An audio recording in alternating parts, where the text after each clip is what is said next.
What if I told you that Botox, yes, the same injection people use for wrinkles, might help men who've tried everything for erectile dysfunction and still aren't getting results? I'm Dr. Rena Malik, urologist and pelvic surgeon. And I know that sounds kind of crazy, but here's the thing. Brand new research over the last few years have shown us some pretty eye-opening data that challenges what we thought we knew about the treatment for guys who have difficult to treat erectile dysfunction. Now, I want to be clear. This is not FDA approved. It's not in the guidelines, but the science is compelling enough that I think you need to know about it. So today we're going to break down exactly how Botox works for erectile dysfunction, dive into the actual numbers from multiple clinical trials, and I'll tell you who might actually benefit from this approach. So first things first, how could Botox possibly help with erectile dysfunction? Well, to understand this, we need a quick anatomy lesson. If you've been following me for some time, you might have heard the mnemonic point and shoot. Point refers to getting an erection, right? Which is controlled by your parasympathetic nervous system, P. Shoot is your ejaculation, which is triggered by your sympathetic nervous system. So Botox works by blocking the sympathetic nervous system. Specifically, it prevents the release of norepinephrine, a neurotransmitter that keeps things tense, including the smooth muscle of the penis. Think of it this way. Your sympathetic nervous system is like your body's stress response. You are running from a tiger or running from a stressor.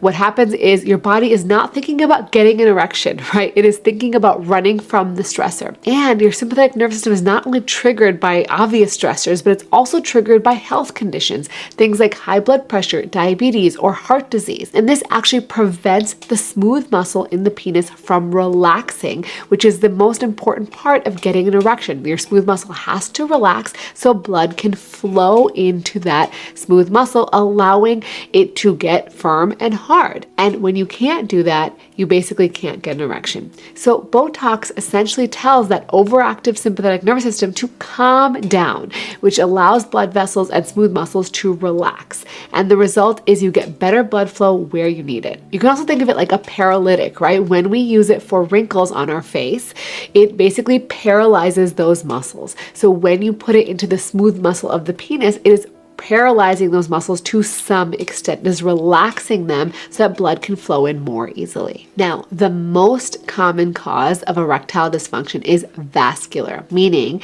there's either not enough blood flowing in or too much blood flow leaving before you're ready for it to leave. And that's exactly the problem Botox seems to help with. But does it actually work in real patients? Let's look at the data. So the earliest studies were very small, but they were pretty well designed randomized controlled trials, meaning they compared patients who got Botox to those who didn't but got a fake injection. And that's essentially the gold standard of medical research. The first randomized control study was done with 24 patients. Half received Botox injections directly into the erectile tissue, and the other half got a saline injection. And these were men who had already failed oral medications, like they weren't getting strong erections with Viagra or Cialis, or basically sildenafil or tadalafil. And they'd even tried intracavernosal penile injections, and those didn't work either. At the 4-week mark, the men who received Botox showed significant improvements in both erectile hardness and overall erectile function. Basically, these guys who were not responding to anything at all, some of whom were deciding to go ahead and get penile implants, were now able to get firmer erections. But researchers also want to know, does the dose matter? So they looked at a larger trial with 176 patients, and they tested 50 units of Botox versus 100 units. And here's what they found. Both doses worked well and achieved the improvement in erectile function at 3 months after the injection. So they followed them out for 3 months. They reported meaningful improvements in the International Index of Erectile Function questionnaire, which is essentially the questionnaire we use in research to identify if you're improving on sexual function. However, at 6 months, the 50-unit group started to decline back towards baseline, while the 100-unit group still maintained their improvements. So this tells us something pretty important. Like Botox for other conditions, the effects wear off over time. But when you get a higher dose, it seems to last longer. And the average duration before men needed a repeat injection was about 9 months, which is similar to what I see when I give Botox for overactive bladder. It can be anywhere from 6 to 9 months. Now, the most rigorous study was a double-blind, placebo-controlled trial published in 2024, meaning the patients didn't know and the doctors didn't know what they were getting. So this included 70 men with erectile dysfunction that didn't respond to pills, and they measured everything. They measured the erectile hardness score, blood flow using ultrasound, validated sexual function questionnaires. And 2 weeks after the injection, the Botox group showed significant improvements compared to placebo. Their sexual health inventory for men score, again, a score about sexual function, improved by an average of 5 points. And 53% of the men in the Botox group could achieve erections firm enough for penetration compared to only 3% in the placebo group. And these improvements lasted about 12 weeks. Now, one caveat, this is still in abstract form. I'm still waiting for the formal publication, but I know the group who did it. It's a very good study and it was very well done. All of that is really, really promising. However, a 2025 multi-center trial just published their findings, and their overall results didn't show a significant benefit when adding incobotulinum toxin A, or brand name Xeomin, to guys taking Viagra. However, when they looked at guys who were compliant and always took Viagra with the addition of the Botox injection, those guys did see a significant improvement with the addition of Botox. So there's probably some synergy that you need both. So most of these studies are sort of in very strict controlled research environments, but sometimes you can get studies where they look at the real world. So how this is dosed out in the real world in real clinicians. So they did a real world study in 2023 that looked at 216 men who received Botox for erectile dysfunction. Of those, 92, about 43%, came back for a second injection, which tells us they found it helpful enough to repeat. And on average, they waited about 9 months to get their next injection. Now, this is actually interesting because in my practice, after I saw this initial data, I started offering Botox to patients who really wanted it, knowing that this is completely experimental and that we don't know that this is really going to be significantly beneficial in all patients.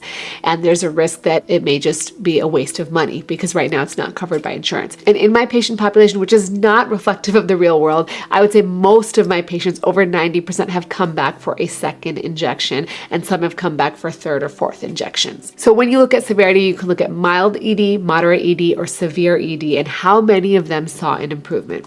So when they looked at the guys who had mild erectile dysfunction to start, 90% saw a significant improvement in erectile function. And significant is different based on how bad the ED is to start with. So they'll use validated questionnaires to say, okay, if you have mild ED, 2-point improvement is an improvement, whereas moderate ED, 5 points is a significant improvement. And this is based on lots of data that has looked at what patients determine as significantly different or a significant improvement. So for moderate ED, about 50 to 55% of men responded. And for severe ED, the response dropped to 33%. But these guys, remember, are guys who failed multiple other treatments like pills, injections, and they're just really at their last point before having surgery. But they also looked at the guys who had severe ED who combined both Botox and oral medications, or even penile injections like intracavernosal injections, and that response rate jumped up to about 50 to 60%. So again, combination therapy seems to work better. And also,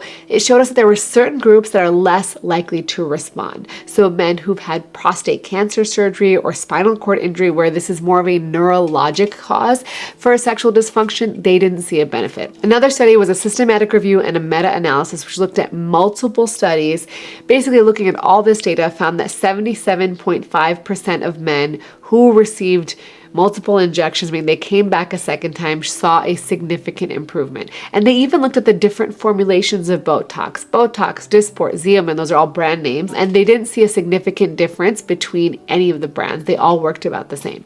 Now, the important question here is this safe? Now, the good news is that all of these studies, the safety profile is very high.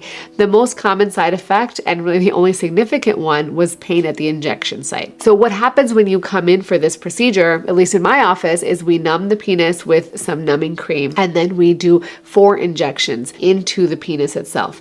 And basically, I would say even with the numbing, people do still feel a little bit of pain when the Botox is injected, but it's very short, it's very quick, and it's very temporary. The most inconvenient part of it is that we usually place a constriction band at the base of the penis during the injection and for 20 minutes after. And this is so that we prevent any Botox from getting systemically absorbed into the body. And again, I've never heard of that happening. There's never been a reported issue. So we do it out of abundance of caution. And anyone having prolonged pain after injection is exceedingly rare. Now, the one feared complication is a priapism, and a priapism is an erection that lasts longer than 4 hours without stimulation and is painful. And this is a serious problem. A lot of guys will be like, oh my God, that would be great. It's not great.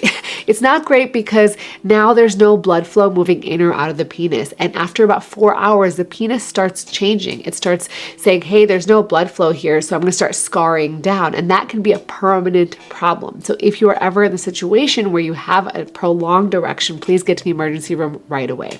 Now, the reason we worry about this with Botox is it's relaxing those muscles, right? And they need to contract to get the blood flow to leave the penis. There was only one reported case so far, one case across hundreds of patients, no other serious complications, no permanent side effects, no systemic issues. And this is really important because when you think about treatments, you want to talk about, again, think about the benefits and the risks. Again, I want to reiterate, this is not FDA approved. It is not in the American Urological Association guidelines. It is not covered by insurance.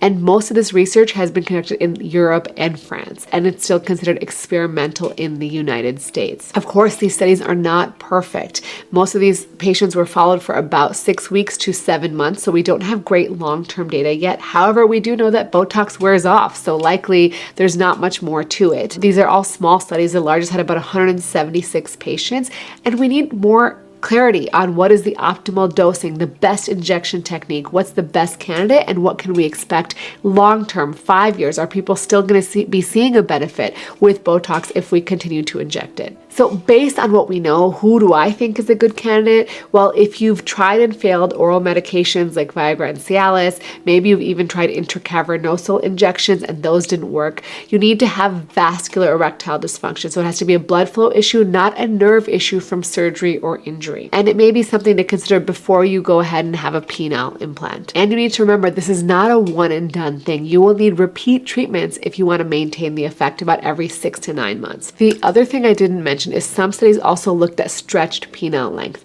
And what they found was that because Botox relaxes the smooth muscle of the penis, they saw an increase in length of the flaccid penis. So it looked more long because the muscles were more relaxed. So that may be an added benefit. However, I don't really market that as a definite way to increase penile length because we just have very little data. Bottom line, Botox for erectile dysfunction is showing promise in clinical trials. Response rates range from 40 to 77%, depending on how severe your ED is to start and if you combine it with other treatments. And the science makes sense. It helps relax smooth muscles to improve blood flow and block the overactive stress response from your sympathetic nervous system.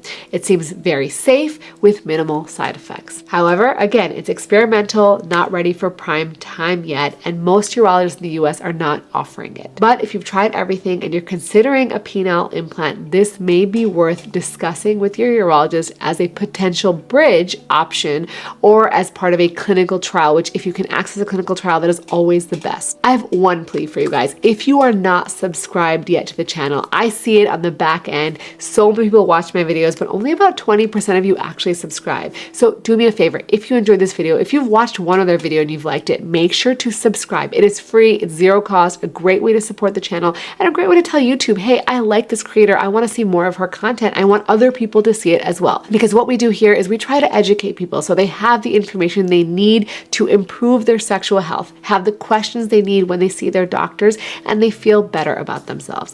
So as always, remember, take care of yourself because you're worth it.